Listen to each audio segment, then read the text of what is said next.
that true leadership meant creating a system to prevent a replay of those horrors, a firewall against the flames of conflict and World War III, a forum for sovereign states to pursue dialogue and cooperation, and the concrete affirmation of an essential human truth: we are all in this together. And this General Assembly Hall is the heartbeat of that truth. It is why for decades world leaders have come to this one-of-a-kind podium. It is why you are here today. Because at its best, the United Nations is more than a meeting place. It's a moral compass, a force for peace and peacekeeping, a guardian of international law, a catalyst for sustainable development, a lifeline for people in crisis, a lighthouse for human rights, and a center that transforms your decisions, the decisions of member states, into action. 80 years on, we confront again the question our founders faced, only more urgent, more intertwined, more unforgiving. What kind of world do we choose to build together?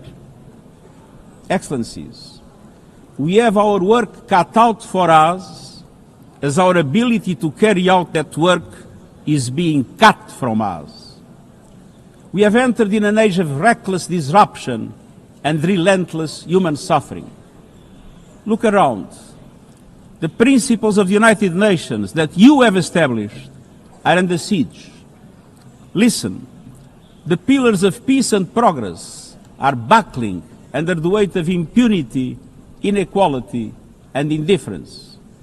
Sovereign nations invaded, hunger weaponized, truth silence, rising smoke from bombed-out cities, rising anger in fractured societies, rising seas swallowing coastlines.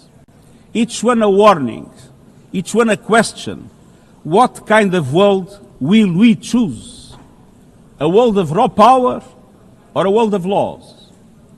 A world that is a scramble for self-interest or a world where nations come together? A world where might makes right or a world of rights for all? Excellencies, our world is becoming increasingly multipolar, and this is positive, reflecting a more diverse, dynamic global landscape.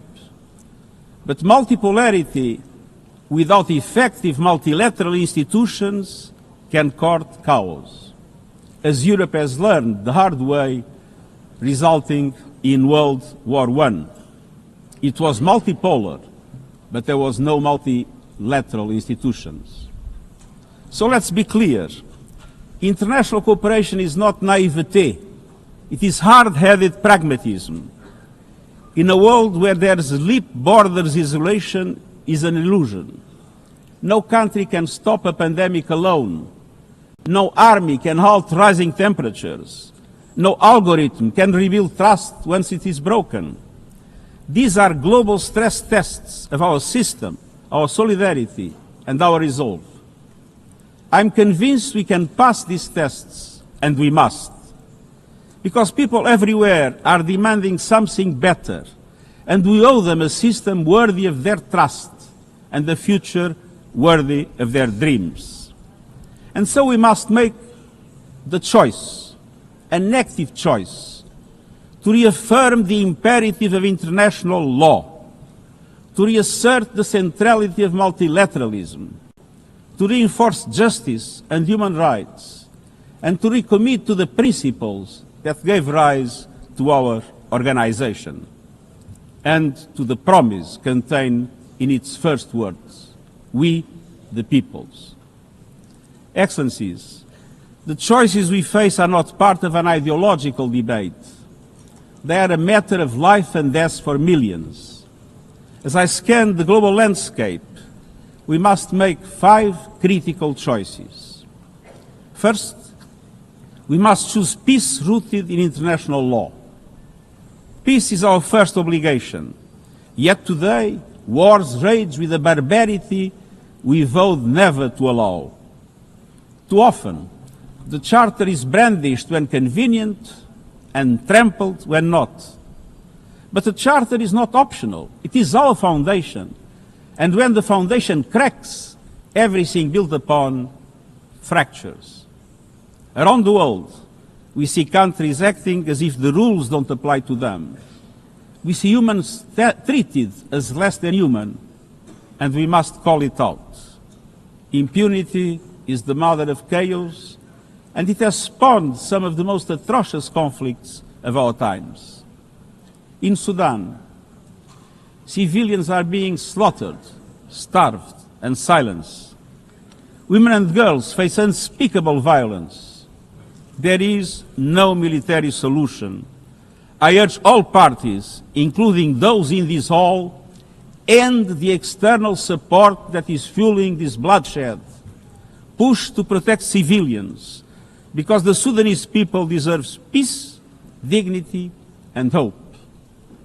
In Ukraine, relentless violence continues to kill civilians, destroy civilian infrastructure, and threaten global peace and security. I commend recent diplomatic efforts by the United States and others. We must work for a full ceasefire and a just, lasting peace in accordance with the Charter, UN resolutions, and international law. In Gaza, the horrors are approaching a third monstrous year. They are the result of decisions that defy basic humanity. The scale of death and destruction are beyond any other conflict in my years as Secretary General. The International Court of Justice has issued legally binding provisional measures in the case named Application of the Convention on the Prevention and Punishment of the Crime of Genocide in the Gaza Strip. Since then, a famine has been declared and the killing has intensified. The measures stipulated by the ICJ must be implemented fully and immediately.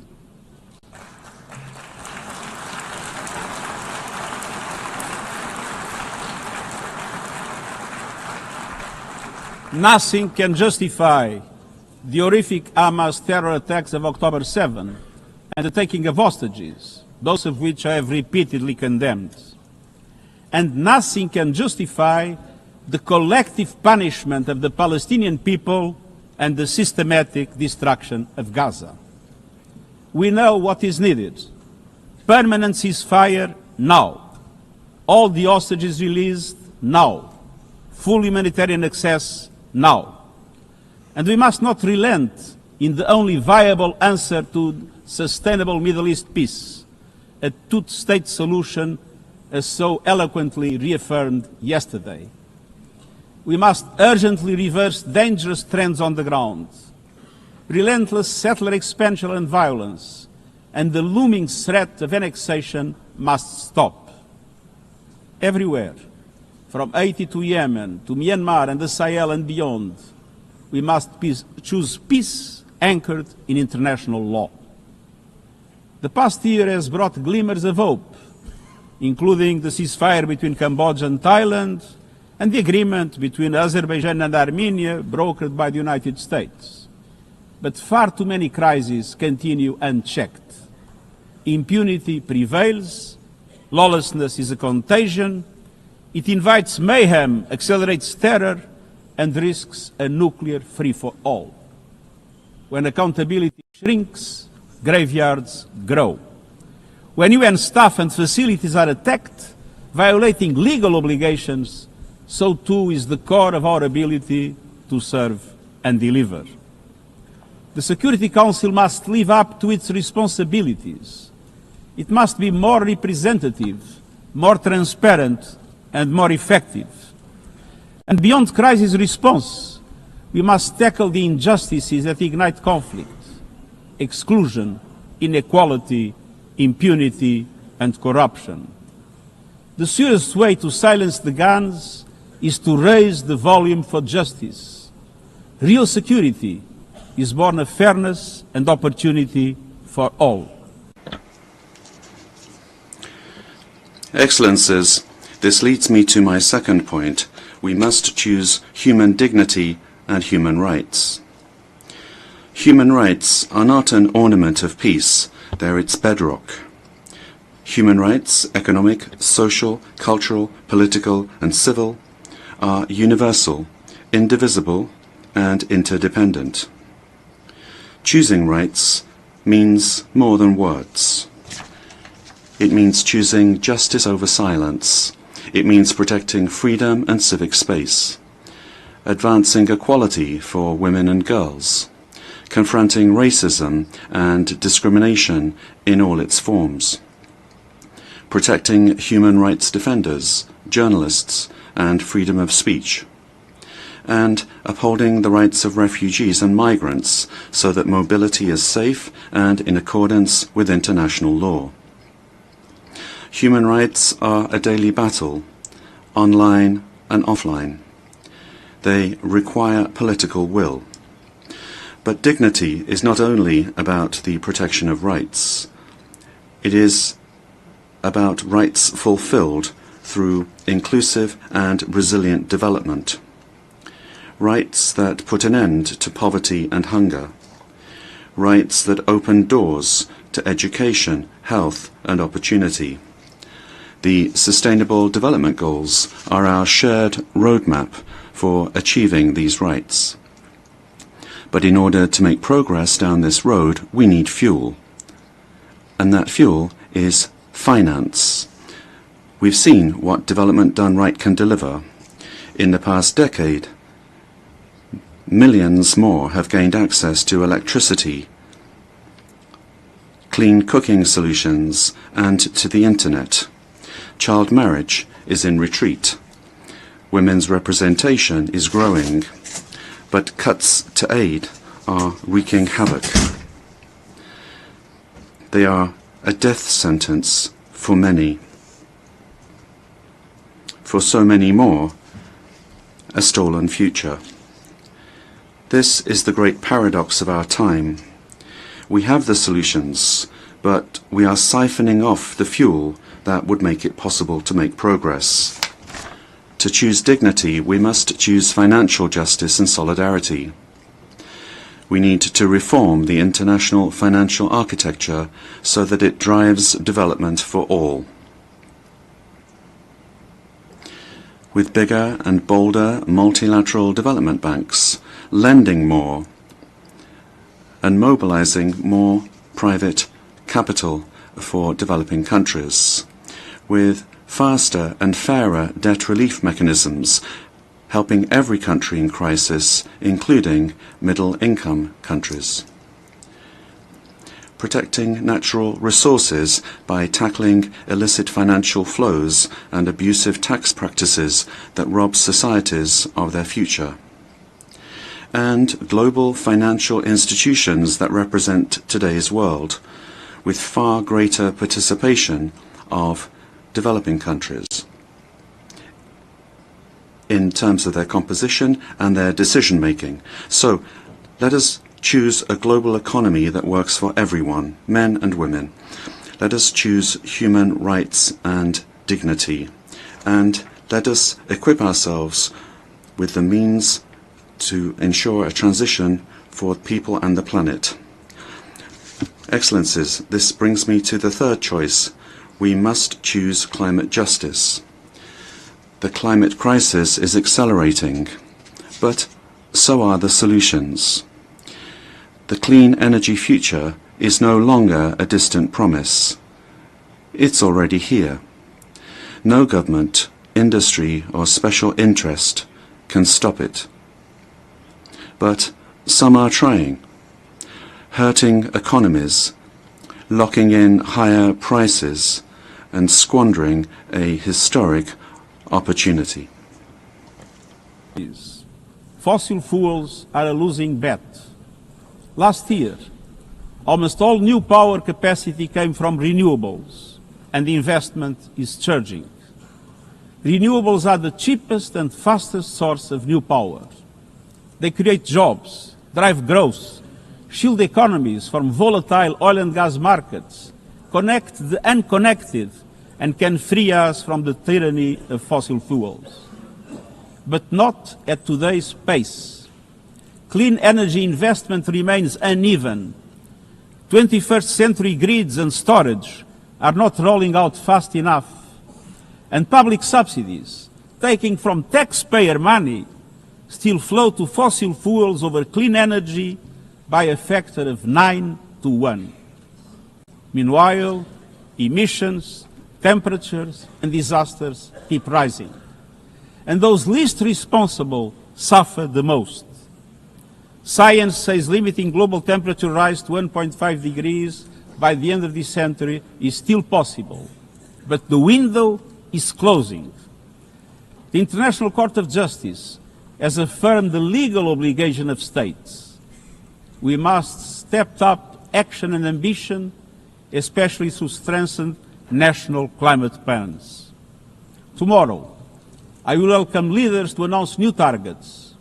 The G20, the biggest emitters, must lead, guided by common but differentiated responsibilities. But all countries must step up and do more as we head to the UN Climate Conference in Brazil. By accelerating action in energy, forests, methane and industrial decarbonization. By defining a credible roadmap to mobilize $1.3 trillion annually in climate finance by 2035 for developing countries. By supporting just transitions, by doubling finance for adaptation to at least $40 billion this year, and rapidly deploying proven tools to unlock billions more in concessional finance. And by capitalizing the Loss and Damage Fund with significant contributions. All of these requires government, international financial institutions, philanthropies, civil society, and the private sector to work together, to provide fiscal space to developing countries and unlock new innovative sources of finance at scale, including solidarity levies on high-emitting sectors and debt swaps. We have the solutions and tools, but we must choose climate justice and climate action. Fourth, we must choose to put technology at the service of humanity. Artificial intelligence is rewriting human existence in real time, transforming how we learn, work, communicate, and what we can trust. And the question is not how to stop it, but how to steer it for the greater good. Technology must be our servant, not our master. It must promote human rights, human dignity, and human agency. Yet today, AI's advancement in outpacing regulation and responsibility and is concentrated in a few hands. And the risks are expanding to new frontiers, from biotech to autonomous weapons. We are witnessing the rise of tools for mass surveillance, mass social control, mass disruption, and even mass destruction. Tools that can drain energy, strain ecosystems, and intensify the race for critical minerals, potentially stoking instability and conflict. Yet, these technologies remain largely ungoverned. We need universal guardrails and common standards across platforms. No company should be above the law. No machines should decide who lives or dies. No system should be deployed without transparency, safety, and accountability. Last month, this Assembly took a historic step, establishing an independent international scientific panel on AI and an annual global dialogue on AI governance. Two new pillars of a shared architecture, connecting science with policy to bring clarity and foresight, enabling innovation to flourish while advancing our values and our rights, and ensuring governments, companies, and civil society can help shape common norms. We must build on these mechanisms and close the capacity gap. All countries must be able to design and develop AI, not just to consume it. I have proposed voluntary financing options to build AI computing power, data and skills in developing nations. No country should be locked out of the digital future or locked into systems it cannot shape or trust. And governments must lead with vision and companies must act with responsibility. And we, the international community, must ensure that technology lifts up humanity. So let us choose cooperation over fragmentation, ethics over expediency, and transparency over opacity. Technology will not wait for us, but we can still choose what it serves. So let us choose wisely. Fifth and finally, to meet all these goals, we must choose to strengthen the United Nations for the 21st century. The forces shaking our world are also testing the foundations of the United Nations system. We are being hit by rising geopolitical tensions and divisions, chronic uncertainty, and mounting financial strain. But those who depend on the United Nations must not be made to bear the cost, especially now, when for every dollar invested to support our core work to build peace, the world spends $750 on weapons of war. This is not only unsustainable, it is indefensible. In this moment of crisis, the United Nations has never been more essential. The world needs our unique legitimacy, our convening power, our vision to unite nations, to bridge divides and confront the challenges before us. The Pact for the Future has shown your determination to build a United Nations that is stronger, more inclusive, and more effective. That is the logic and the urgency of our UN80 initiative. We are moving swiftly and decisively. I put forward concrete proposals, a revised budget for 2026 that strengthens accountability, improves delivery, and cuts costs. Practical reforms to implement mandates more effectively and efficiently with greater impact.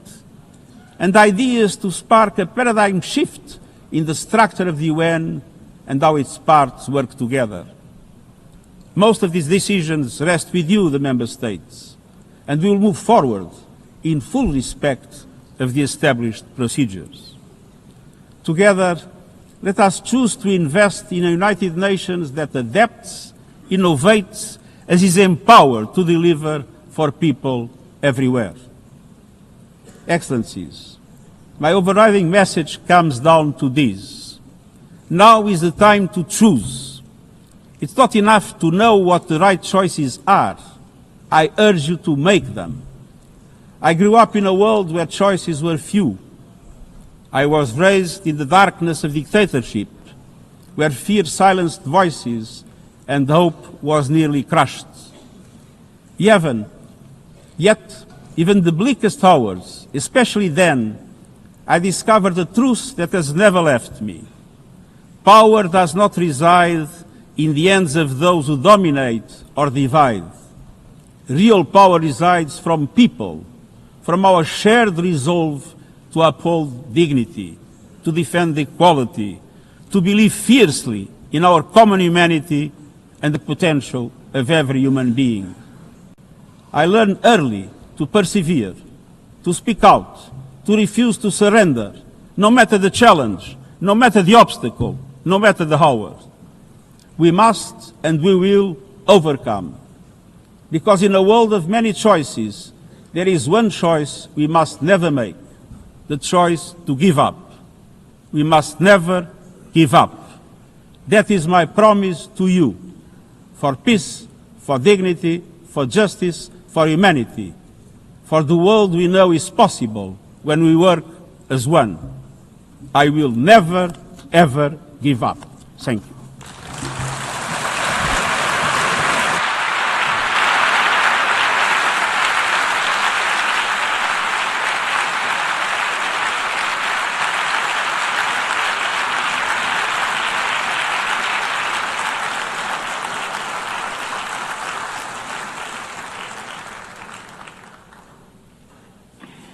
I thank the Secretary General. The Assembly will now turn to agenda item 8, entitled General Debate.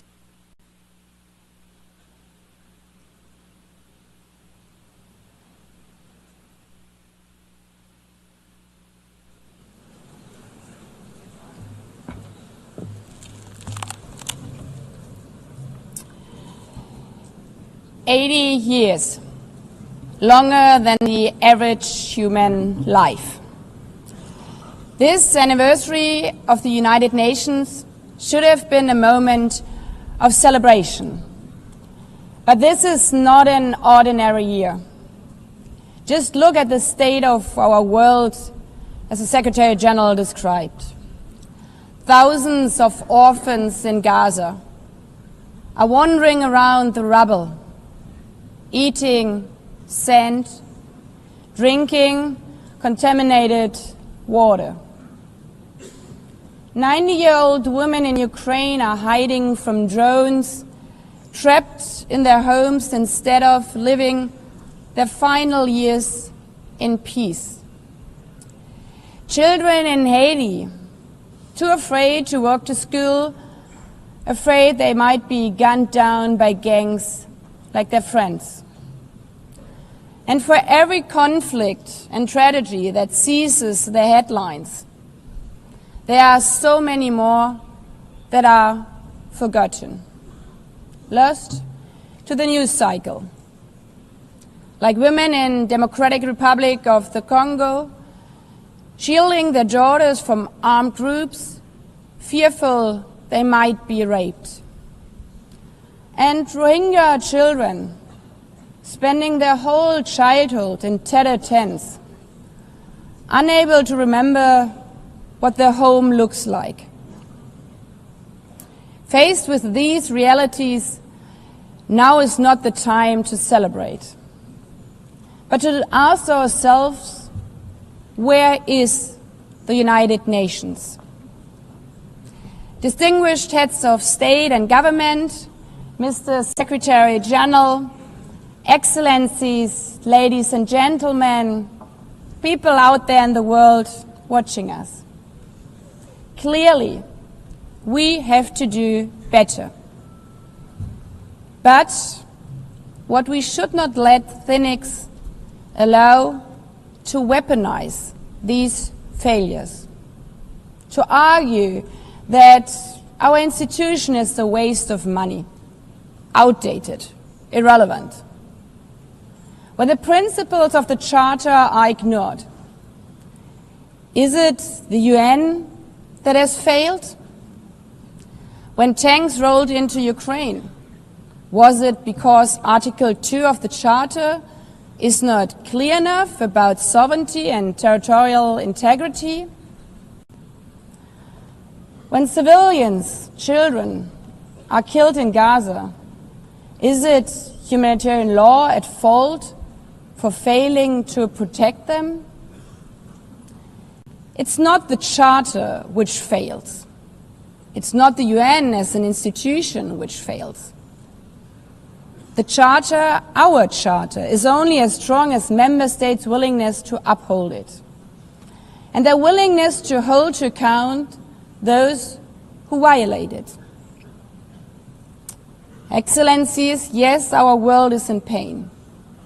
Yes, we have failures. But imagine how much worse would it be without the United Nations? Would a single person be better off without it? Without UNICEF, 26 million children would not have received an education. Without the World Food Programme, nearly 125 million people would have lacked life-saving food assistance. Without the World Health Organization, over 1 billion vaccines would not have been supplied. Sometimes we could have done more, but we cannot let this dishearten us. If we stop doing the right thing, evil would prevail.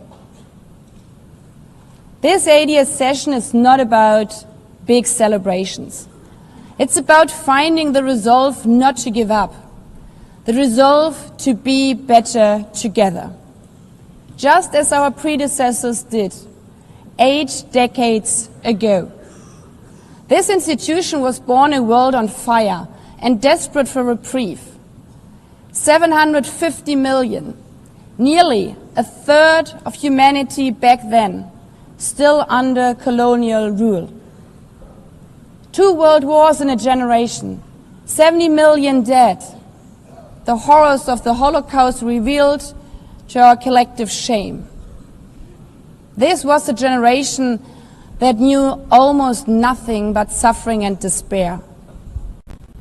The signing of the Charter in 1945 gave hope to millions, gave us a North Star that guided our path from the ashes of war, helped guide nations from colonial rule into independent states, helped end apartheid. Across the decades, the United Nations has been a compass pointing toward peace, humanity, and justice. We have not always succeeded, but the story of this institution is not a story of easy victories. It's a story of falling and rising, of pulling ourselves and each other back up and trying harder. We gather here for the 80th time, not for empty celebration, not out of ritual, not to hear our own voices. We gather to prove that this institution matters, and that through this institution, every nation represented here, no matter how big or small, can summon again the strength and unity first shown in San Francisco 80 years ago. The courage and resolve of world leaders who, even while some called them back then naive, believed they could build a better world from the wreckage of the old. They showed then what true leadership is. It's not about imposing your will or putting others down. True leadership is about lifting others up, not out of altruism, but for our mutual benefit, and even out of our self-interest. Because as our founders and every architect of peace since then has understood, helping others is what makes ultimately our own countries stronger. Could any state have faced the global pandemic alone? The virus did not have any passport. We were only able to solve it at the end with the support of the World Health Organization.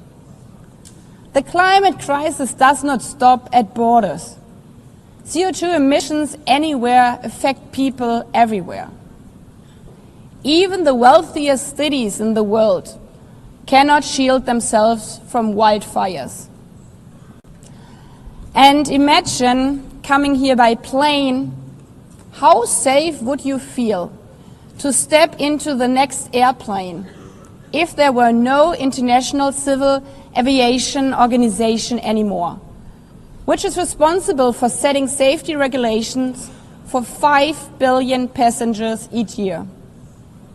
How comfortable would you be with your children using the internet while AI is uncontrolled and unchecked, as the lines between what is real and fake start to blur? In this globalized, digitalized world, we work together or we suffer alone. Excellencies, the theme of this milestone session and the high-level week is therefore better together. 80 years and more for peace, development, and human rights. Will living up to that be easy? No. But this hall was not built for easy times. It was built to come together to confront the hardest topics. This session is a session where the high-level week is about resolving differences. We showed some of it yesterday already. But even the house of dialogue and diplomacy needs a renovation. That is why the UN80 initiative and the wider reform process are not luxuries, but necessities. We are literally now at a crossroads, a make it or break it moment, politically, financially. Therefore, we have to deliver a United Nations that is agile, cost-effective, and fit for purpose. Member States have to give the Secretary General and this process their full support, because reform cannot stop in New York. It must carry through to every capital. That includes delivering the Pact for the Future and accelerating progress on the Sustainable Development Goals. Again, this is not about charity. It's about addressing the core purposes of this institution, about strengthening our foundations across all three pillars: peace and security, human rights, and sustainable development. They are inseparable. Leaving hundreds of millions trapped in extreme poverty, vulnerable to crisis, and denied their human rights is not only a moral failure, it's a recipe for global unrest, terrorism, and a tragic waste of humanity's greatest resource, its people. Put it simply, without the SDGs, there cannot be lasting peace. Excellencies, our future as an institution will also be shaped by the selection of the next Secretary General. And here we must pause and reflect. In nearly 80 years, this organization has never chosen a woman for that role. One might wonder how out of 4 billion potential candidates, there could not be found a single one. Of course,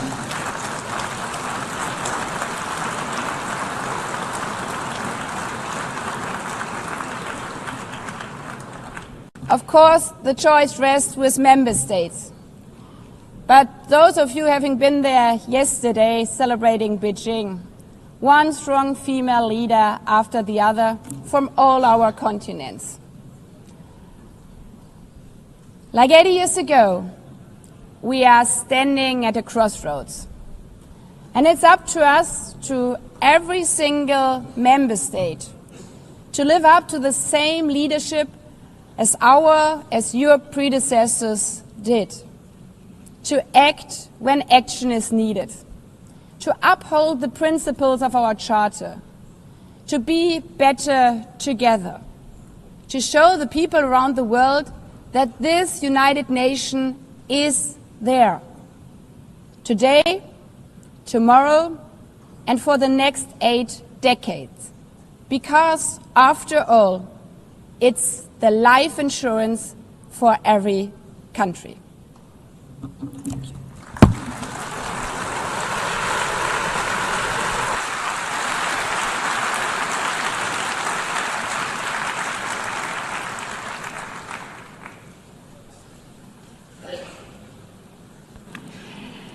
Before giving the floor to the first speaker for this morning, I would like to remind member states that the list of speakers for the general debate has been established on the agreed basis that statements should be no longer than 15 minutes to enable all the speakers to be heard at a given meeting.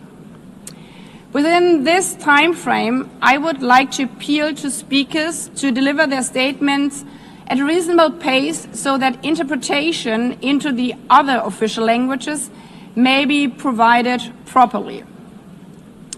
I would also like to draw your attention to the decision taken by the Assembly at previous sessions, namely that the practice of expressing congratulations inside the Assembly Hall after speech has been delivered is strongly discouraged. After delivering their statements from the rostrum, speakers are invited to exit the hall through room JA200, located behind the podium, before returning to their seats. May I take it that the Assembly agrees to proceed in this manner? It's so decided. Finally, I should like to draw the attention of member states that during the general debate, official photographers are in the room and will take official photographs of all speakers by the Department of Global Communications. Members interested in obtaining these photographs are requested to contact the Photo Library of the United Nations. By this, the Assembly will hear an address by His Excellency Luiz Inácio Lula da Silva, President of the Federative Republic of Brazil. I request the protocol to escort His Excellency and invite him to address the Assembly.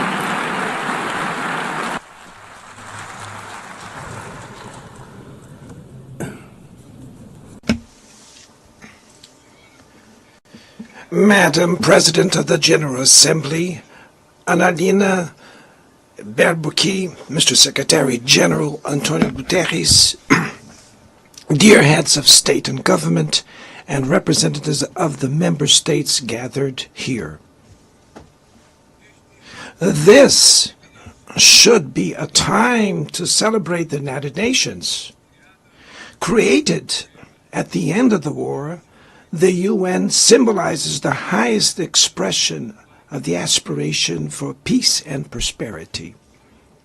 Today, however, the ideals that inspired its founders in San Francisco are under threat as never before in their history. Multilateralism is at a new crossroads. The organization's authority is in check. We are witnessing the consolidation of an international order marked by repeated concessions to power play. Attacks on sovereignty, arbitrary sanctions, and unilateral interventions are becoming the rule. There is a clear parallel between the multilateralism crisis and the weakening of democracy. Authoritarianism is strengthened when we fail to act in the face of arbitrary acts, when the international society falters in defending peace, sovereignty, and the rule of law. The consequences are tragic. Throughout the world, anti-democratic forces are trying to subjugate institutions and stifle freedoms.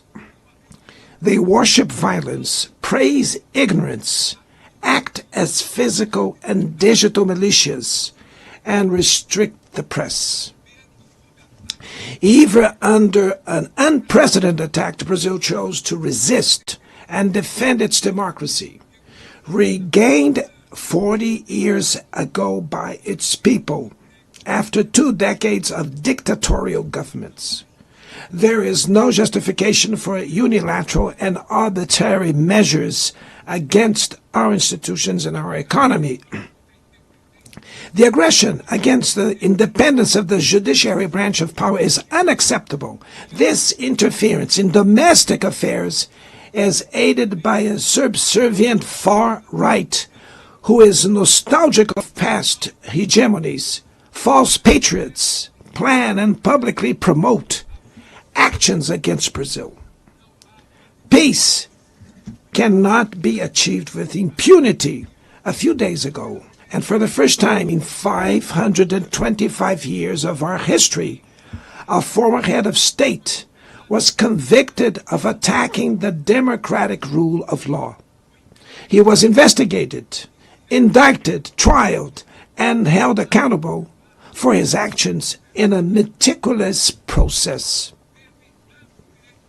He has the right to defend himself was secured, a prerogative that dictatorships deny to their victims. Before the eyes of the world, Brazil sent a message to all aspiring autocrats and those who support them. Our democracy, our sovereignty are non-negotiable.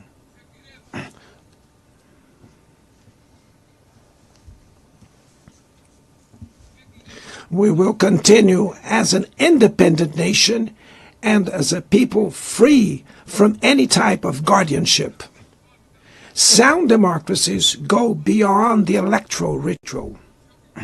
Its strength presupposes the reduction of inequalities, the guarantee of the most basic rights: food, safety, work, housing, education, and health.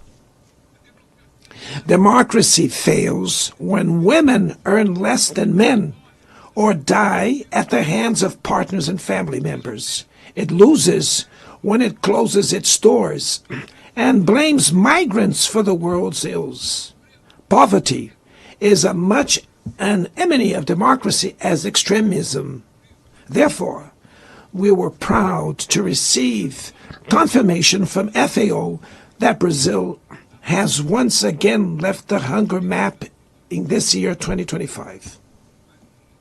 But in the world, there are still 670 million hungry people, and about 2.3 billion face food insecurity. The only war of which everyone can emerge victorious is the one we wage against hunger and poverty. This is the goal of the global alliance we launched at the G20 and which has the support of 103 countries. The international community needs to revise its priorities, reduce arms spending, and increase development aid. Relieve the service of the foreign debt of the poorest countries, above all African nations, and set minimum global tax standards so that the super rich pay more taxes than workers. Democracy is also measured by the ability to protect families and the childhood. Digital platforms offer possibilities for us to come together in ways we never imagined. But they have been used for sowing intolerance, misogyny, xenophobia, and misinformation. The internet cannot be a land of lawlessness. It's up to governments to protect the most vulnerable. Regulating does not mean restraining freedom of expression. It's about ensuring that what is already illegal in the real world is treated the way in the virtual environment. Attacks on regulation serve to cover up hidden interests and provide shelter for crimes such as fraud, human trafficking, pedophilia, and attacks against democracy. The Brazilian parliament was right to rush to address this issue. Last week, I proudly enacted one of the world's most advanced laws for the protection of children and adolescents in the digital environment. Also, we sent draft bills to the National Congress to foster competition in digital markets and to encourage the installation of sustainable data centers.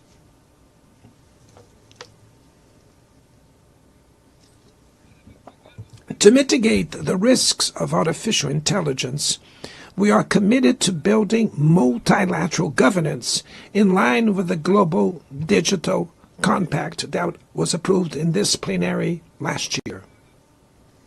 Ladies and gentlemen, Your Excellencies, in Latin America and the Caribbean, we are experiencing a time of growing polarization and instability. Maintaining the region as a zone of peace is and was our priority. We are a continent free of weapons of mass destruction, without ethnic or religious conflicts. The comparison between crime and terrorism is worrying. The most effective way to combat drug trafficking is to cooperate to suppress money laundering and limit arms trade. Using lethal force in situations that do not constitute armed conflict is tantamount to executing people without trial. Other parts of the planet have already witnessed interventions that cause greater damage than intended, with serious humanitarian consequences. The path to dialogue must not be closed in Venezuela. Haiti has the right to a violence-free future, and it is unacceptable that Cuba be listed as a country that sponsors terrorism. In the conflict in Ukraine,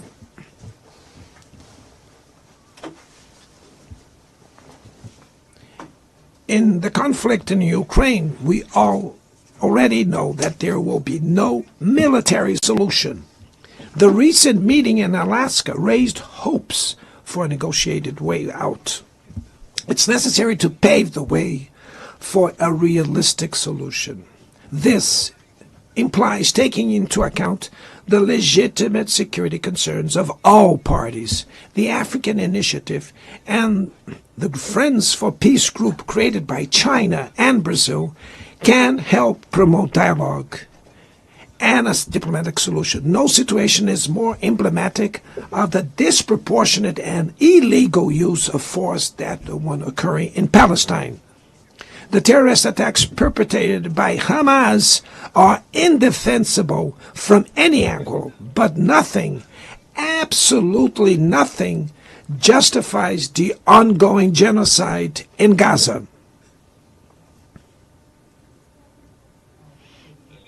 There, under tons of rubble, are buried tens of thousands of innocent women and children. There, we can see that international humanitarian law and the myth of ethical exceptionalism of the West are also being buried there. This massacre would not have happened without the complicity of those who could have prevented it. In Gaza, hunger is used as a weapon of war, and the forced displacement of populations goes on unpunished. I express my admirations to the Jews who, inside and outside Israel, oppose this collective punishment. The Palestinian people are at risk of disappearing. They will only survive with an independent state integrated to the international community. This is the solution defended by more than 150 UN members, reaffirmed yesterday here in this very plenary, but bared by a single veto. It is regrettable that President Mahmoud Abbas was prevented by the host country of occupying the Palestinian bench at this historical moment.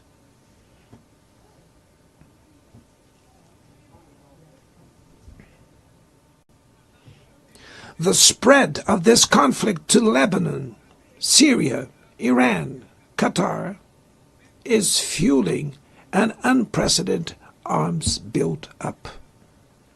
Madam President, bombs and nuclear weapons will not protect us from the climate crisis. The year of 24 was the warmest already registered. COP30 in the city of Belém, Brazil, will the cope of truth. It will be the time for world leaders to prove the seriousness of their commitment to the planet. Without a complete picture of the NDC's nationally determined contributions, we were walking blindfolded towards the abyss. Brazil has committed to reducing its emissions by 59% and 67%, covering all greenhouse gases and all sectors of the economy. Developing nations face climate change while grappling with other challenges. Meanwhile, rich countries enjoy a standard of living reached at the expense of 200 years of greenhouse gas emissions, demanding greater ambition and greater access to resources and technology. It's not a matter of charity, but of justice. The race for critical minerals essential for energy transition cannot reproduce the predatory and asymmetrical logic that has characterized recent centuries. In Belém City, the world will learn about the reality of the Amazon. Brazil has already reduced deforestation by half in the region in the last 2 years. Eradicating it requires ensuring decent living conditions for its millions of inhabitants. Promoting sustainable development is the objective of the Tropical Forest Forever facility, which Brazil intends to launch to compensate countries that keep their forests standing. But the time has come to move from the negotiation phase to the implementation stage. The world owes a lot to the regime created by the Climate Convention. Climate change needs to be brought to the heart of the UN so that it gets the attention it deserves. A council linked to the General Assembly with the power and legitimacy to monitor commitments provide coherence to climate action. This is a fundamental step towards a broader reform of the organization, which would also include an expanded Security Council in the two member categories. Few areas have worsened as much as the multilateral trading system.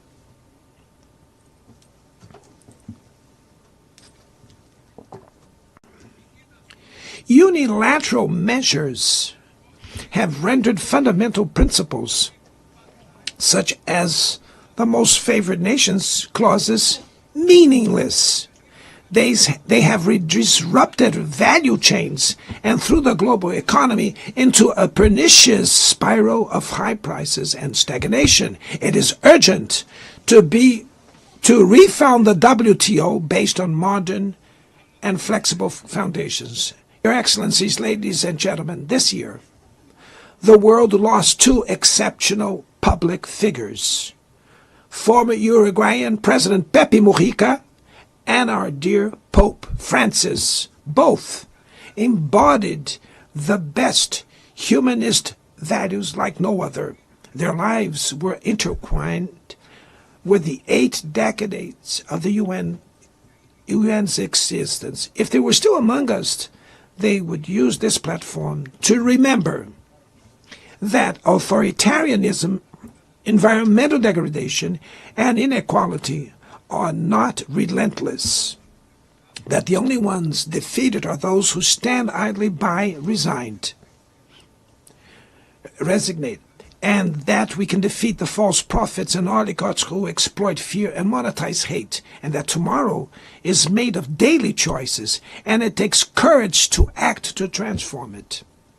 In the future that Brazil envisions, there is no room for the reenactment of ideological rivalries or spheres of influence. Confrontation is not inevitable.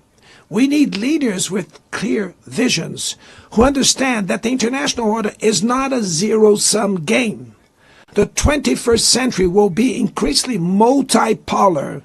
For it to remain peaceful, it cannot fall to multilateral. Brazil is giving increasing importance to the European Union, the African Union, ASEAN, CELAC, BRICS, and the G20. The voice of the Global South must be heard. The UN has today almost 4 times more members than the 51 who were at its foundation. Our historic mission is to make it once again a barrier of hope and a promoter of equality, peace, sustainable development, diversity, and tolerance. May God bless us all. And thank you very much.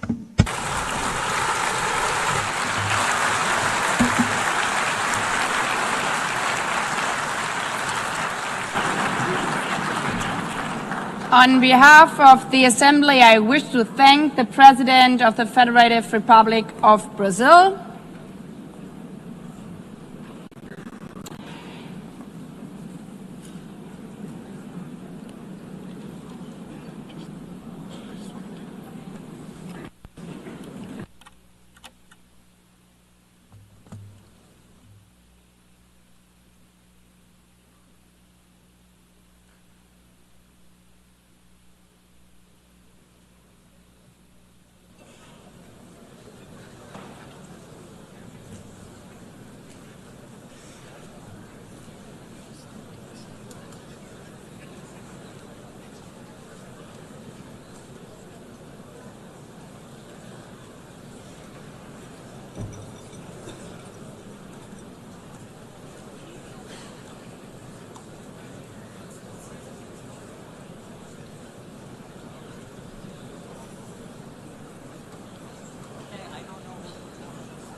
The Assembly will hear an address by His Excellency Donald Trump, President of the United States of America.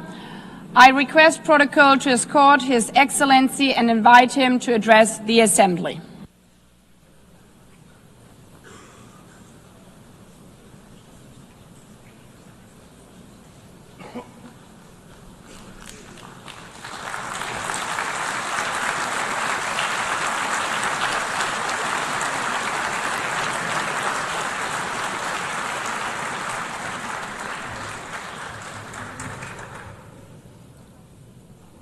Thank you very much. Very much appreciated.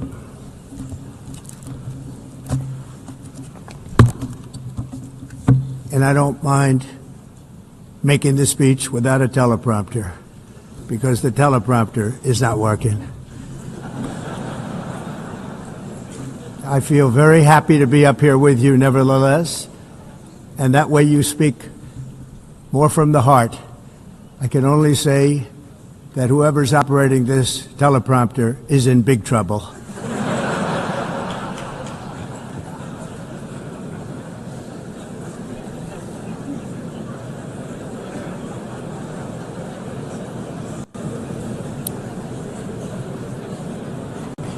Hello, Madam First Lady.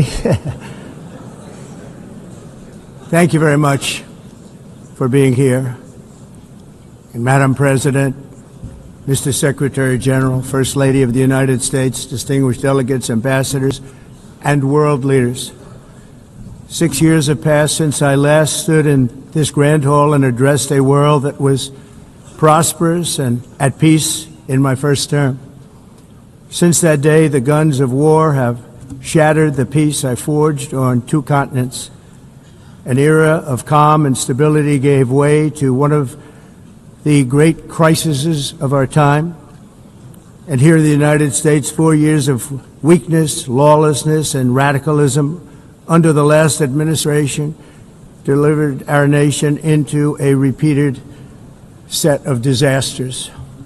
1 year ago, our country was in deep trouble, but today, just 8 months into my administration, we are the hottest country anywhere in the world, and there is no other country even close. America is blessed with the strongest economy, the strongest borders, the strongest military, the strongest friendships, and the strongest spirit of any nation on the face of the earth. This is indeed the golden age of America. We are rapidly reversing the economic calamity we inherited from the previous administration, including ruinous price increases and record-setting inflation like we've never had before. Under my leadership, energy costs are down, gasoline prices are down, grocery prices are down, mortgage rates are down, and inflation has been defeated. The only thing that's up is the stock market, which just hit a record high. In fact, it hit a record high 48 times in the last short period of time. Growth is surging, manufacturing is booming. The stock market, as I said, is doing better than it's ever done. And all of you in this room benefit by that, almost everybody. And importantly, workers' wages are rising at the fastest pace in more than 60 years. And that's what it's all about, isn't it? In 4 years of President Biden, we had less than $1 trillion of new investment into the United States. In just 8 months since I took office, we have secured commitments and money already paid for $17 trillion. Think of it, 4 years, less than $1 trillion, 8 months, much more than $17 trillion is being invested in the United States, and it's now pouring in from all parts of the world. We've implemented the largest tax cuts in American history and the largest regulation cuts in American history, making this once and again the best country on earth to do business. And many of the people in this room are investing in America, and it's turned out to be an awfully good investment during this 8-month period. In my first term, I built the greatest economy in the history of the world. We had the best economy ever, history of the world. And I'm doing the same thing again, but this time it's actually much bigger and even better. The numbers far surpass my record-setting first term. On our southern border, we have successfully repelled a colossal invasion. And for the last 4 months, and that's 4 months in a row, the number of illegal aliens admitted and entering our country has been 0. Hard to believe, because if you look back just a year ago, it was millions and millions of people pouring in from all over the world, from prisons, from mental institutions, drug dealers. All over the world they came. They just poured into our country with the ridiculous open border policy of the Biden administration. Our message is very simple. If you come illegally into the United States, you're going to jail, or you're going back to where you came from, or perhaps even further than that. You know what that means. I want to thank the country of El Salvador for the successful and professional job they've done in receiving and jailing so many criminals that entered our country. And it was under the previous administration that the number became record-setting, and they're all being taken out. We have no choice. And other countries have no choice, because other countries are in the exact same situation with immigration. It's destroying your country, and you have to do something about it. On the world stage, America is respected again like it has never been respected before. You think about 2 years ago, 3 years ago, 4 years ago, or 1 year ago, we were a laughingstock all over the world. At the NATO summit in June, virtually all NATO members formally committed to increase defense spending at my request from 2% to 5% of GDP, making our alliance far stronger and more powerful than it was ever before. In May, I traveled to the Middle East to visit my friends and rebuild our partnerships in the Gulf and those valued relationships with Saudi Arabia, Qatar, and the UAE and other countries are now, I believe, closer than ever before. My administration has negotiated one historic trade deal after another, including with the United Kingdom, the European Union, Japan, South Korea, Vietnam, Indonesia, the Philippines, Malaysia, and many, many others. Likewise, in a period of just 7 months, I have ended 7 unendable wars. They said they were unendable. You're never going to get them solved. Some were going for 31 years, 2 of them, 31, think of it, 31 years. One was 36 years. One was 28 years. I ended 7 wars. And in all cases, they were raging with countless thousands of people being killed. This includes Cambodia and Thailand, Kosovo and Serbia, the Congo and Rwanda, a vicious, violent war that was, Pakistan and India, Israel and Iran, Egypt and Ethiopia, and Armenia and Azerbaijan. It included all of them. No president or prime minister, and for that matter, no other country has ever done anything close to that. And I did it in just 7 months. It's never happened before. There's never been anything like that. I'm very honored to have done it. It's too bad that I had to do these things instead of the United Nations doing them. And sadly, in all cases, the United Nations did not even try to help in any of them. I ended 7 wars, dealt with the leaders of each and every one of these countries, and never even received a phone call from the United Nations offering to help in finalizing the deal. All I got from the United Nations was an escalator that on the way up stopped right in the middle. If the First Lady wasn't in great shape, she would have fallen. But she's in great shape. We're both in good shape. We both stood. And then a teleprompter that didn't work. These are the two things I got from the United Nations, a bad escalator and a bad teleprompter. Thank you very much. And by the way, it's working now. It just went on. Thank you. I think I should just do it the other way. It's easier. Thank you very much. I didn't think of it at the time because I was too busy working to save millions of lives. That is the saving and stopping of these wars. But later I realized that the United Nations wasn't there for us. They weren't there. I thought of it really after the fact, not during these negotiations, which were not easy.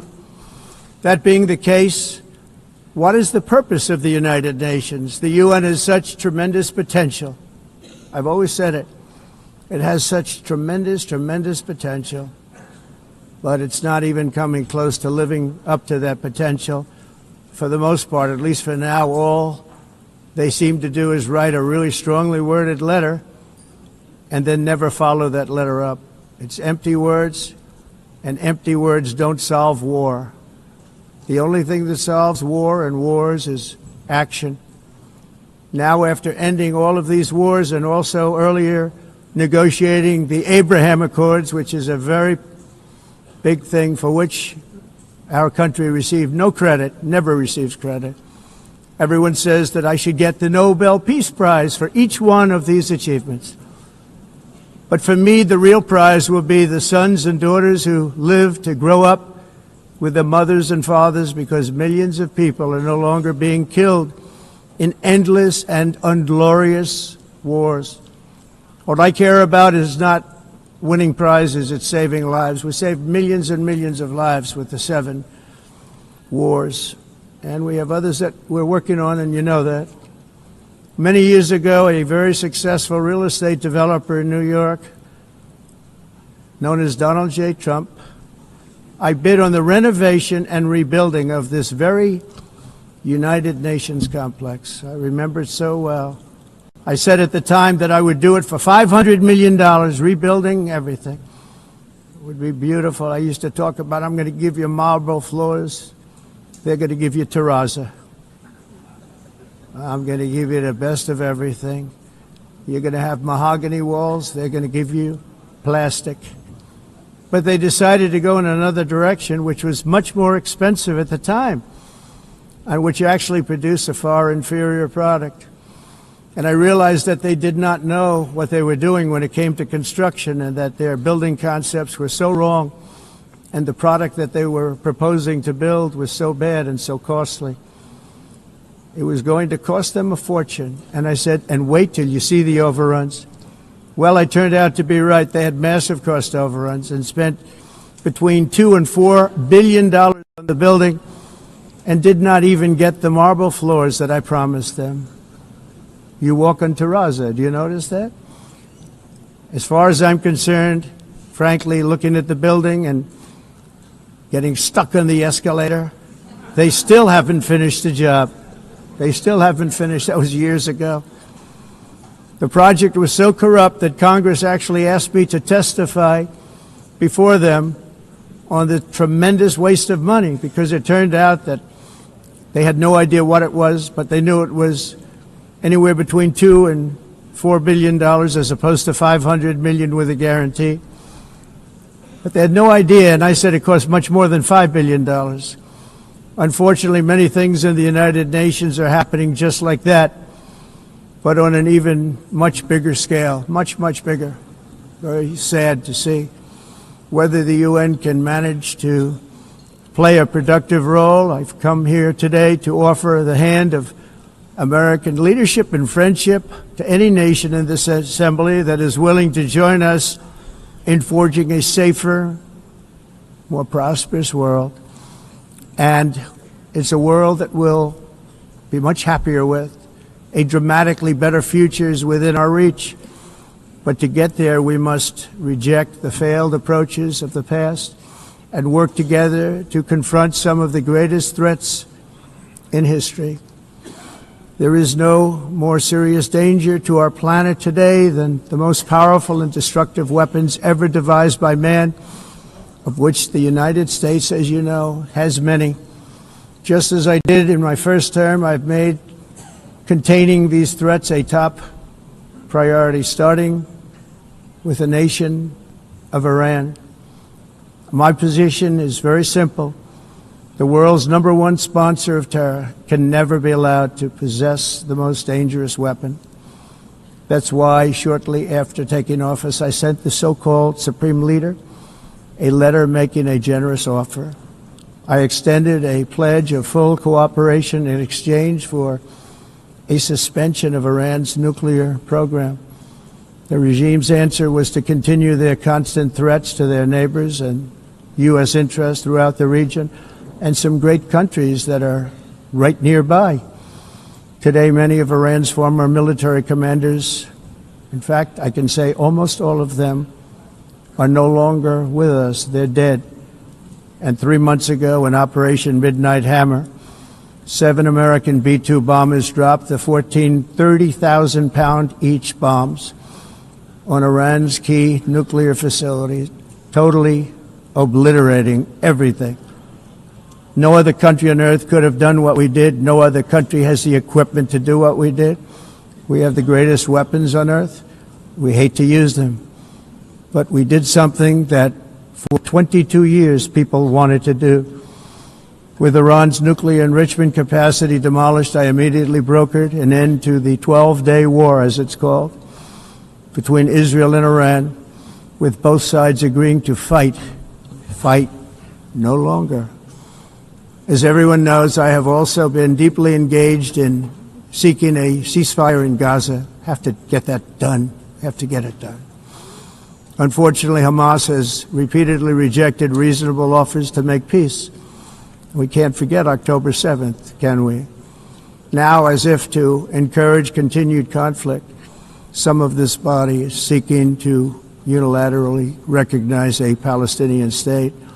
The rewards would be too great for Hamas terrorists for their atrocities. This would be a reward for these horrible atrocities, including October 7th, even while they refuse to release the hostages or accept a ceasefire. Instead of giving to Hamas and giving so much, because they've taken so much, they have taken so much. This could have been solved so long ago. But instead of giving in to Hamas's ransom demands, those who want peace should be united with one message: release the hostages now. Just release the hostages now. Thank you.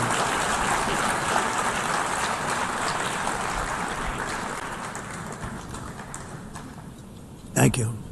As we have got to come together, and we will come together, got to get it done. We have to stop the war in Gaza immediately. We have to stop it. We have to get it done. We have to negotiate, immediately have to negotiate peace. We got to get the hostages back. We want all 20 back. We don't want 2 and 4. As you know, I got, along with Steve Witkoff and others that helped us, Marco Rubio, we got most of them back. We were involved in all of them. But I always said the last 20 are going to be the hardest, and that's exactly what happened. We have to get them back now. We don't want to get back 2, and then another 2, and then 1, and then 3. Have this process. No, we want them all back, and we want the actually 38 dead bodies back too. Those parents came to me, and they want them back, and they want them back very quickly and very badly, as though they were alive. They want them. They want them every bit as much as if their son or daughter were alive. I've also been working relentlessly, stopping the killing in Ukraine.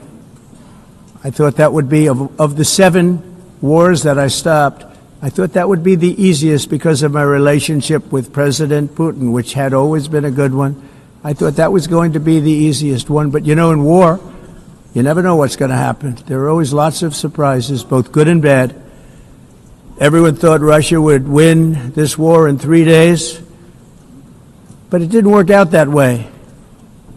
It was supposed to be just a quick little skirmish. It's not making Russia look good. It's making them look bad. No matter what happens from here on out, this was something that should have taken a matter of days, certainly less than a week. And they've been fighting for 3.5 years. and killing anywhere from 5,000 to 7,000 young soldiers, mostly soldiers, on both sides every single week, from 5,000 to 7,000 dead young people, and some in cities, much smaller numbers, where rockets are shot, where drones are dropped. This war would never have started if I were president. This was a war that should have never happened. It shows you what leadership is, what bad leadership can do to a country. Look what happened to the United States, and look where we are right now in just a short period of time. The only question now is how many more lives will be needlessly lost on both sides. China and India are the primary funders of the ongoing war by continuing to purchase Russian oil. But inexcusably, even NATO countries have not cut off much Russian energy and Russian energy products, which, as you know, I found out about 2 weeks ago, and I wasn't happy. Think of it. They're funding the war against themselves. Who the hell ever heard of that one? In the event that Russia is not ready to make a deal to end the war, then the United States is fully prepared to impose a very strong round of powerful tariffs, which would stop the bloodshed, I believe, very quickly. But for those tariffs to be effective, European nations, all of you are gathered here right now, would have to join us in adopting the exact same measures. I mean, you're much closer to the city. We have an ocean in between. You're right there. And Europe has to step it up. They can't be doing what they're doing. They're buying oil and gas from Russia while they're fighting Russia. It's embarrassing to them, and it was very embarrassing to them when I found out about it, I can tell you that. But they have to immediately cease all energy purchases from Russia. Otherwise, we're all wasting a lot of time. So I'm ready to discuss this. We're going to discuss it today with the European nations, all gathered here. I'm sure they're thrilled to hear me speak about it, but that's the way it is. I like to speak my mind and speak the truth. As we seek to reduce the threat of dangerous weapons today, I'm also calling on every nation to join us in ending the development of biological weapons once and for all. And biological is terrible, and nuclear is even beyond, and we include nuclear in that. We want to have a cessation of the development of nuclear weapons. We know, and I get to view it all the time. Sir, would you like to see? And I look at weapons that are so powerful that we just can't ever use them. If we ever use them, the world literally might come to an end. There would be no United Nations to be talking about. There would be no nothing. Just a few years ago, reckless experiments overseas gave us a devastating global pandemic. Yet despite that worldwide catastrophe, many countries are continuing extremely risky research into bioweapons and man-made pathogens. This is unbelievably dangerous. To prevent potential disasters, I'm announcing today that my administration will lead an international effort to enforce biological weapons convention, which is going to be meeting with the top leaders of the world by pioneering an AI verification system that everyone can trust. Hopefully the UN can play a constructive role, and it will also be one of the early projects under AI. Let's see how good it is, because a lot of people are saying it could be one of the great things ever, but it also can be dangerous, but it can be put to tremendous use and tremendous good, and this would be an example of that. Not only is the UN not solving the problems it should, too often, it's actually creating new problems for us to solve. The best example is the #1 political issue of our time, the crisis of uncontrolled migration. It's uncontrolled. Your countries are being ruined.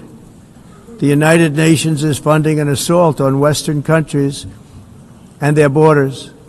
In 2024, the UN budgeted $372 million in cash assistance to support an estimated 624,000 migrants journeying into the United States. Think of that. The UN is supporting people that are illegally coming into the United States, and then we have to get them out. The UN also provided food, shelter, transportation, and debit cards to illegal aliens. Can you believe that? On the way to infiltrate our southern border. Millions of people came through that southern border. Just a year ago, millions and millions of people were pouring in, 25 million altogether over the 4 years of the incompetent Biden administration. And now we have it stopped, totally stopped. In fact, they're not even coming anymore because they know they can't get through. But what took place is totally unacceptable. The UN is supposed to stop invasions, not create them and not finance them. In the United States, we reject the idea that mass numbers of people from foreign lands can be permitted to travel halfway around the world, trample our borders, violate our sovereignty, cause unmitigated crime, and deplete our social safety net. We have reasserted that America belongs to the American people, and I encourage all countries to take their own stand in defense of their citizens as well. You have to do that because I see it. I'm not mentioning names. I see it, and I can call every single one of them out. You're destroying your countries. They're being destroyed. Europe is in serious trouble. They've been invaded by a force of illegal aliens like nobody's ever seen before. Illegal aliens are pouring into Europe. Nobody is ever, and nobody's doing anything to change it, to get them out. It's not sustainable. And because they choose to be politically correct, they're doing just absolutely nothing about it. And I have to say, I look at London where you have a terrible mayor, terrible mayor. And it's been so changed, so changed.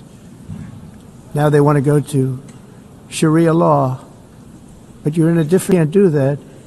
Both the immigration and their suicidal energy ideas will be the death of Western Europe if something is not done immediately. This cannot be sustained. What makes the world so beautiful is that each country is unique.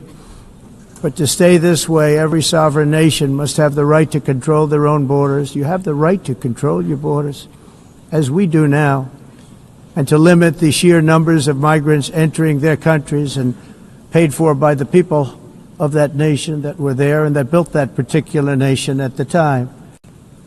They put their blood, sweat, tears, money into that country, and now they're being ruined.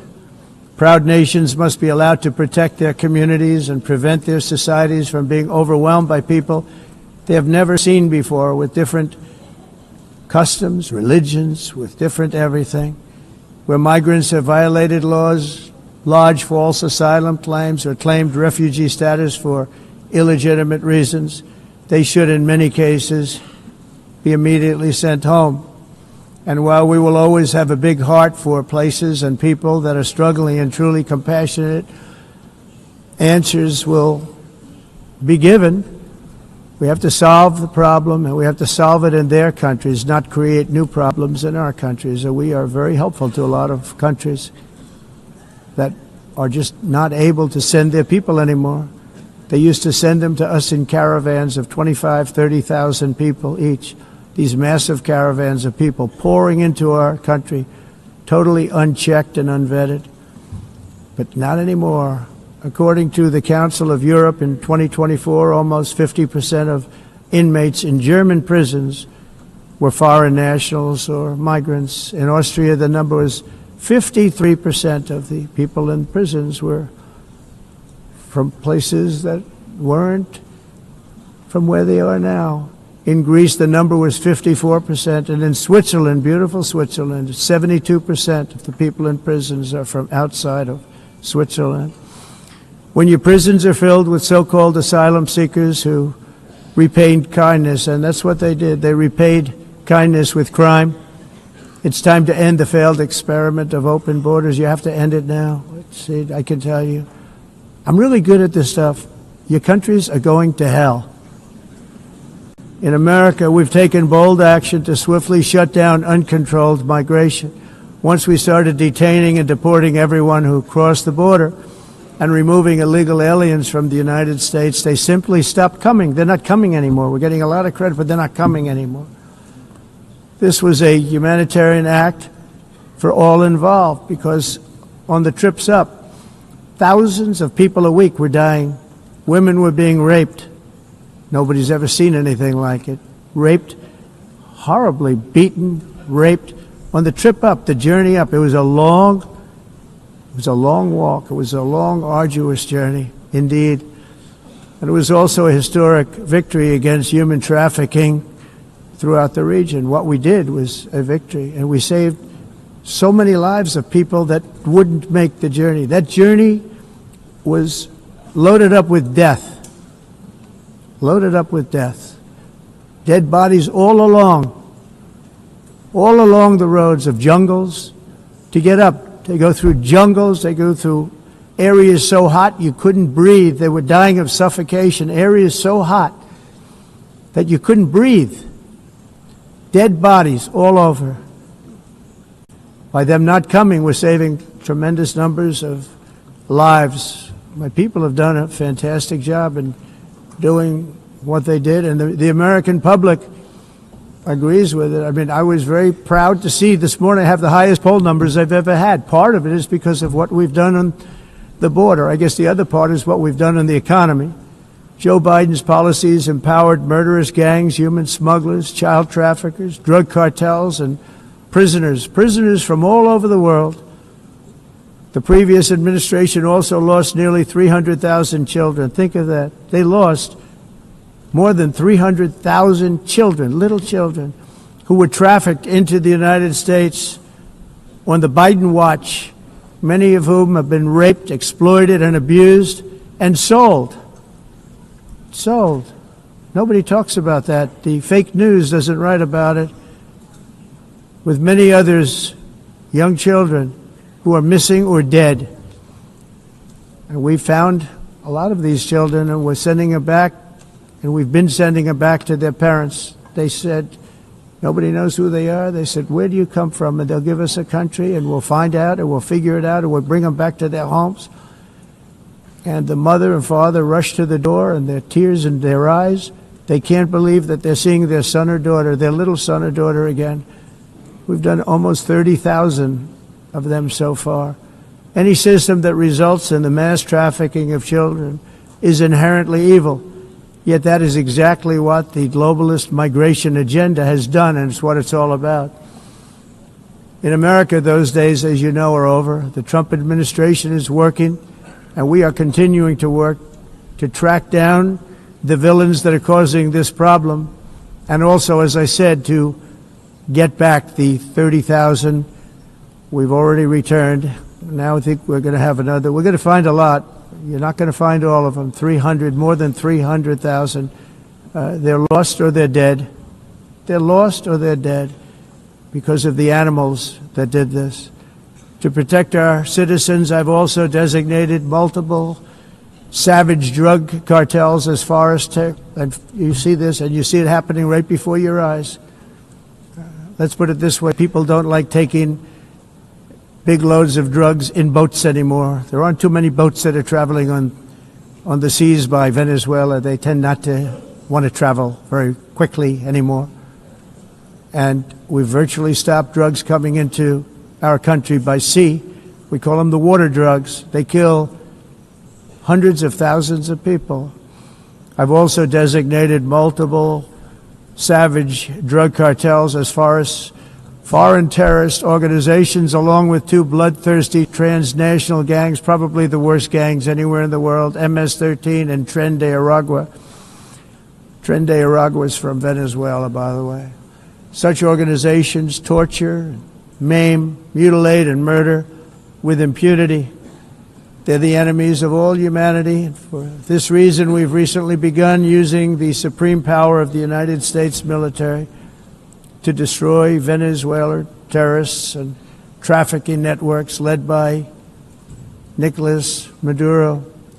To every terrorist thug smuggling poisonous drugs into the United States of America, please be warned that we will blow you out of existence. That's what we're doing. We have no choice.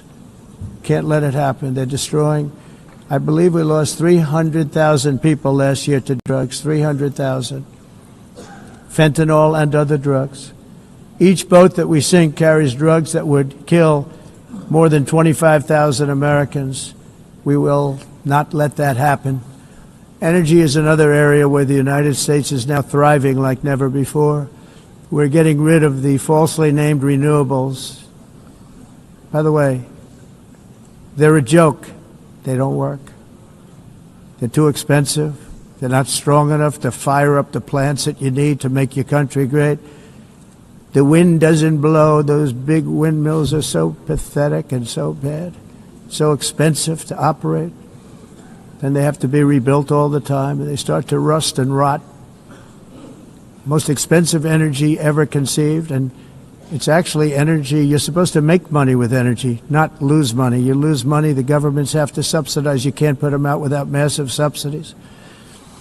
And most of them are built in China, and I give China a lot of credit. They build them, but they have very few wind farms. So why is it that they build them and they send them all over the world, but they barely use them? You know what they use? Coal. They use gas. They use almost anything, but they don't like wind. But they sure as hell like selling the windmills.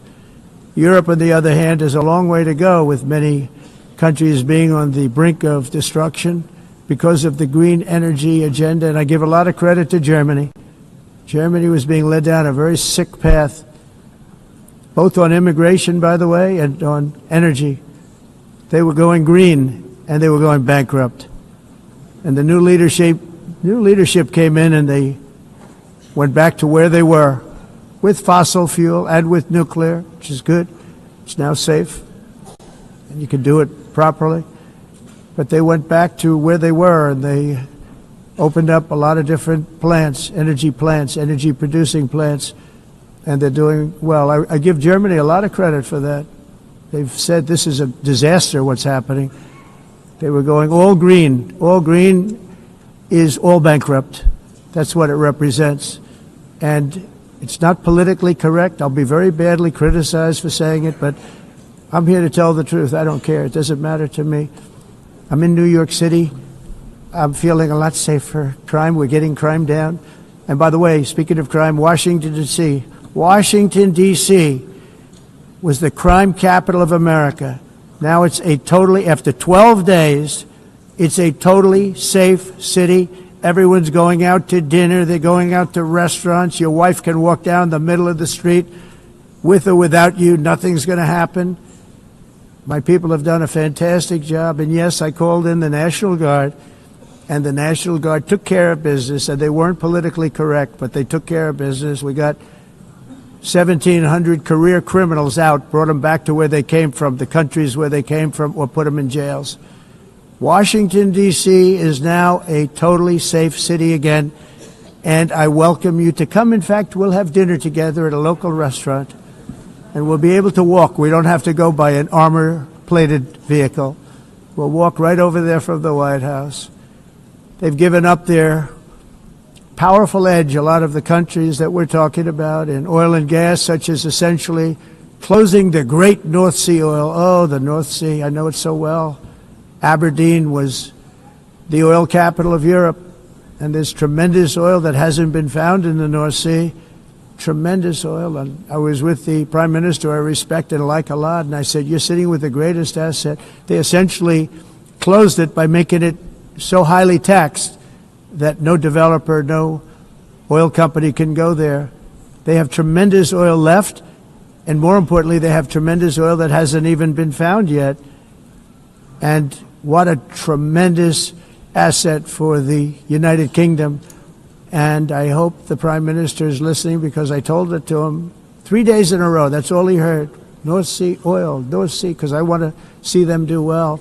I want to stop seeing them ruining that beautiful Scottish and English countryside with windmills and massive solar panels that go 7 miles by 7 miles, taking away farmland. But we're not letting this happen in America. In 1982, the executive director of the United Nations Environmental Program predicted that by the year 2000, climate change would cause a global catastrophe. He said that it will be irreversible, as any nuclear holocaust would be. This is what they said at the United Nations. What happened? Here we are. Another UN official stated in 1989 that within a decade, entire nations could be wiped off the map by global warming. Not happening. You know, it used to be global cooling. If you look back years ago in the 1920s and the 1930s, they said, global cooling will kill the world. We have to do something. Then they said global warming will kill the world. But then it started getting cooler. So now they could just call it climate change, because that way they can't miss. It's climate change. Because if it goes higher or lower, whatever the hell happens, there's climate change. It's the greatest con job ever perpetrated on the world, in my opinion. Climate change, no matter what happens, you're involved in that. No more global warming, no more global cooling. All of these predictions made by the United Nations and many others, often for bad reasons, were wrong. They were made by stupid people that have cost their countries fortunes and given those same countries no chance for success. If you don't get away from this green scam, your country is going to fail. And I'm really good at predicting things, you know. They actually said during the campaign they had a hat, the best-selling hat. Trump was right about everything. And I don't say that in a braggadocious way, but it's true. I've been right about everything. And I'm telling you that if you don't get away from the green energy scam, your country is going to fail. And if you don't stop people that you've never seen before, that you have nothing in common with, your country is going to fail. I'm the President of the United States, but I worry about Europe. I love Europe. I love the people of Europe. And I hate to see it being devastated by energy and immigration. This double-tailed monster destroys everything in its wake, and they cannot let that happen any longer. You're doing it because you want to be nice. You want to be politically correct, and you're destroying your heritage. They must take control strongly and immediately of the unmitigated immigration disaster and the fake energy catastrophe before it's too late. The carbon footprint is a hoax made up by people with evil intentions, and they're heading down a path of total destruction. You know, the carbon footprint was a big, big thing a few years ago. I remember hearing about the carbon footprint, and then President Obama would get into Air Force One, a massive Boeing 747, and not a new one, an old one with old engines that spew everything into the atmosphere. He'd talk about the carbon footprint, we must do so. Then he'd get in and he'd fly from Washington to Hawaii to play a round of golf. And then he'd get back onto that big, beautiful plane and he'd fly back and he'd talk about, again, global warming and the carbon footprint. It's a con job. At extreme cost and expense, Europe reduced its own carbon footprint by 37%. Think of that.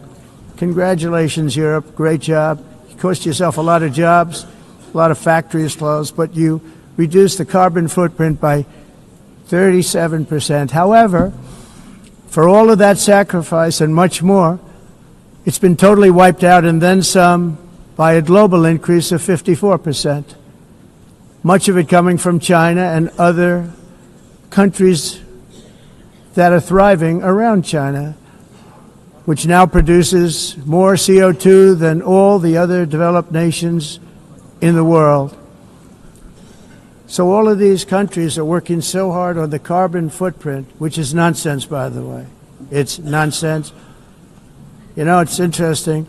In the United States, we have still radicalized environmentalists, and they want the factories to stop. Everything should stop. No more cows. We don't want cows anymore. I guess they want to kill all the cows. They want to do things that are just unbelievable, and you have it too. But you know, we have a border, strong, and we have a shape, and that shape doesn't just go straight up. That shape is amorphous when it comes to the atmosphere. And if we had the most clean air, and I think we do, we have very clean air. We have the cleanest air we've had in many, many years. But the problem is that other countries, like China, which has air that's a little bit rough, it blows.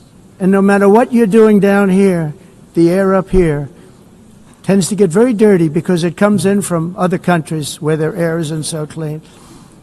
And the environmentalists refuse to acknowledge that. Same thing with garbage. In Asia, they dump much of their garbage right into the ocean.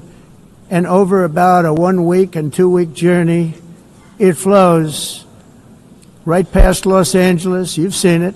Massive amounts of garbage, almost too much to do anything about, flowing past Los Angeles, past San Francisco, and then somebody will get in trouble because he dropped a cigarette on the beach. The whole thing is crazy. The primary effect of these brutal green energy policies has not been to help the environment, but to redistribute manufacturing and industrial activity from developed countries that follow the insane rules that are put down to polluting countries that break the rules and are making a fortune. They're making a fortune. European electricity bills are now 4 to 5 times more expensive than those in China and 2 to 3 times higher than the United States. And our bills are coming way down. You probably see that our gasoline prices are way down. You know, we have an expression, drill. Nós reduzimos os custos de energia porque nós faremos como a expressão, vamos fazer tudo isso, reduzir os custos de energia e os custos diminuíram nos Estados Unidos. Common to see one. Por exemplo, se você olhar Electric costs nos países em approximately faturas de energia, 100 heat-related deaths. nós não mas nós nos Estados Unidos conseguimos usar eles e evitar aumento da temperatura, porque é muito caro também usar nada e ninguém usa. Pretending to stop the global Tudo isso hoax. The a of asking industrialized nations, esse agenda mundialista não tem nenhum sentido. entire societies must be rejected País and it must be immediate. That's why in America I withdrew from the where, by the way, America was paying so much more than every country. Others weren't paying. China didn't have to pay until 2030. Russia was given an old standard that was easy to meet, a 1990 standard. But for the United States, we're supposed to pay like $1 trillion. And I said, this is another scam. The fact is, the United States has been taken advantage of by the world for many, many years, but not any longer, as you probably noticed. I unleashed massive energy production and signed historic executive orders to hunt for oil, but we don't have to do much hunting because we have the most oil of any nation anywhere, oil and gas in the world. And if you add coal, we have the most of any nation in the world. Clean, I call it clean, beautiful coal. You can do things today with coal that you couldn't have done 10 years ago, 15 years. So I have a little standing order in the White House. Never use the word coal, only use the words clean, beautiful coal. Sounds much better, doesn't it? But we stand ready to provide any country with abundant, affordable energy supplies if you need them, when most of you do. We're proudly exporting energy all over the world. We're now the largest exporter. In the United States, we want trade and robust commerce with all nations, everybody. We want to help nations. We're going to help nations. But it must also be fair and reciprocal. The challenge with trade is much the same with climate. The countries that followed the rules, all their factories have been plundered. It's really sad to watch. They've been broken. They've been broken by countries that broke the rules. That's why the United States is now applying tariffs to other countries, and much as these tariffs were for many years applied to us, uncontrollably applied to us. We've used tariffs as a defense mechanism under the Trump administration, including my first term, where hundreds of billions of dollars in tariffs were taken in. And by the way, we had the lowest inflation, and now we have very low inflation. The only thing different is that we have hundreds of billions of dollars flowing into our country. But this is how we will ensure that the system works for everyone and is sustainable into the future. We're also using tariffs to defend our sovereignty and security throughout the world, including against nations that have taken advantage of former U.S. administrations for decades, including the most corrupt, incompetent administration in history, the sleepy Joe Biden administration. Brazil now faces major tariffs in response to its unprecedented efforts to interfere in the rights and freedoms of our American citizens and others, with censorship, repression, weaponization, judicial corruption, and targeting of political critics in the United States. I have a little problem saying this because I must tell you, I was walking in and the leader of Brazil was walking out. We saw him and I saw him, he saw me, and we embraced. And then I'm saying, can you believe I'm going to be saying this in just 2 minutes? But we actually agreed that we would meet next week. We didn't have much time to talk, like about 20 seconds. They were in retrospect, I'm glad I waited because this thing didn't work out too well. But we did talk, we had a good talk, and we agreed to meet next week, if that's of interest. But he seemed like a very nice man, actually. He liked me, I liked him. But if you, and I only do business with people I like. When I don't like them, I don't like them. But we had, at least for about 39 seconds, we had excellent chemistry. It's a good sign. But also in the past, Brazil, can you believe this, unfairly tariffed our nation, but now because of our tariffs, we are hitting them back, and we're hitting them back very hard. As president, I will always defend our national sovereignty and the rights of American citizens. So I'm very sorry to say this, that Brazil is doing poorly and will continue to do poorly. They can only do well when they're working with us. Without us, they will fail, just as others have failed. It's true. Next year, the United States will celebrate the 250th anniversary of our glorious independence, a testament to enduring power and American freedom and spirit. We will also be proudly hosting the 2026 FIFA World Cup, and shortly thereafter, the 2028 Olympics, which is going to be very exciting. I hope you all come. I hope that countless people from all over the globe will take part of these will be great celebrations of liberty and human achievement, and that together we all can rejoice in the miracles of history that began in July 4th, 1776, when we founded the light to all nations. And it's something really that an amazing thing came out of that date. It's called the United States of America. In honor of this momentous anniversary, I hope that all countries who find inspiration in our example will join us in renewing our commitment, values, and those values really that we hold so dear. Together, let us defend free speech and free expression. Let us protect religious liberty, including for the most persecuted religion on the planet today. It's called Christianity. And let us safeguard our sovereignty and cherish qualities that have made each of our nations so special, incredible, and extraordinary. In closing, I just want to repeat that immigration and the high cost of so-called green renewable energy is destroying a large part of the free world and a large part of our planet. Countries that cherish freedom are fading fast because of their policies on these two subjects. You need strong borders and traditional energy sources if you are going to be great again. Whether you have come from north or south, east or west, near or far, every leader in this beautiful hall today represents a rich culture, a noble history, and a proud heritage that makes each nation majestic and unique, unlike anything else in human history or any other place on the face of the earth.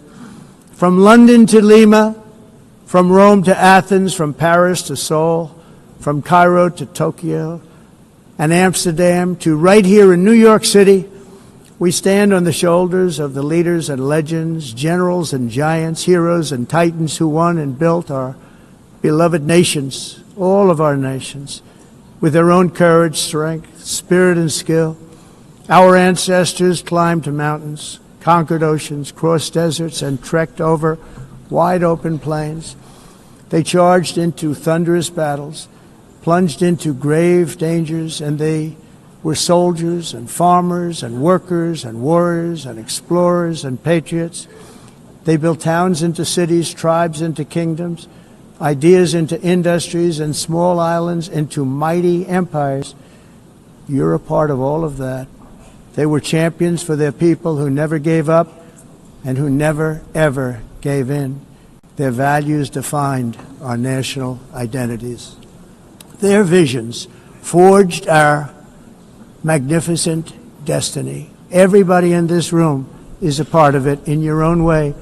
Each of us inherits the deeds and the myths, the triumphs, the legacies of our own heroes and founders who so bravely showed us the way. Our ancestors gave everything for homelands that they defended with pride, with sweat, with blood, with life, and with death. Now the righteous task of protecting the nations that they built belongs to each and every one of us. So together let us uphold our sacred duty to our people and to our citizens. Let us protect their borders, ensure their safety, preserve their cultures, treasure, and traditions, and fight, fight, fight for their precious dreams and their cherished freedoms. And in friendship and really a beautiful vision, let us all work together to build a bright, beautiful planet, a planet that we all share, a planet of peace and a world that is richer, better, and more beautiful than ever before. That can happen. It will happen. It will happen, and I hope it can happen and start right now, right at this moment. We'll turn it around. We're going to make our countries better, safer, more beautiful. We're going to take care of our people. Thank you very much. It's been an honor. God bless the nations of the world. Thank you very much. Bye.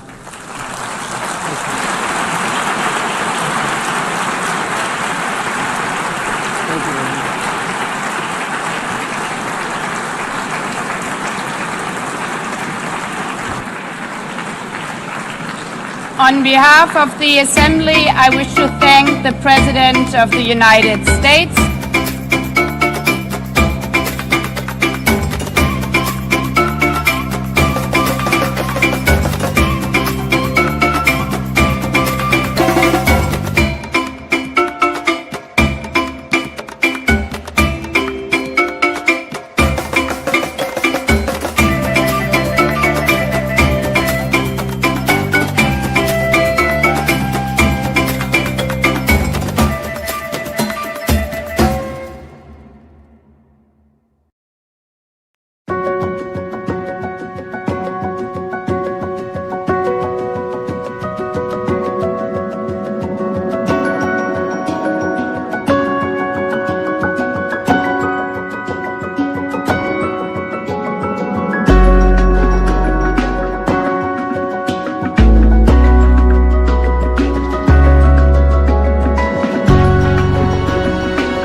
let me begin with two words we have not been able to say often enough in this hall. Madam President,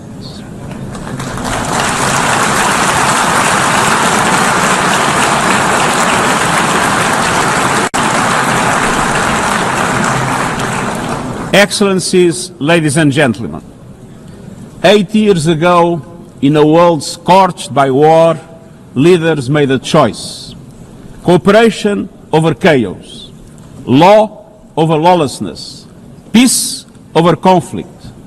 And that choice gave birth to the United Nations, not as a dream for perfection, but as a practical strategy for the survival of humanity. Many of our founders had seen firsthand the hell of the death camps and the terror of war.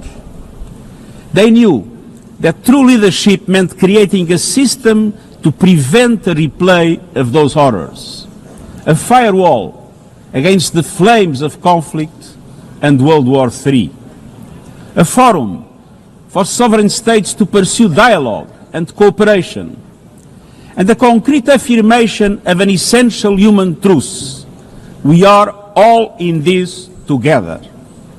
And this General Assembly Hall is the heartbeat of that truth. It is why for decades world leaders have come to this one-of-a-kind podium.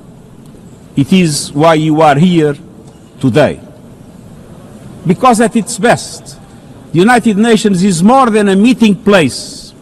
It's a moral compass, a force for peace and peacekeeping, a guardian of international law, a catalyst for sustainable development, a lifeline for people in crisis, a lighthouse for human rights, and a center that transforms your decisions, the decisions of member states, into action.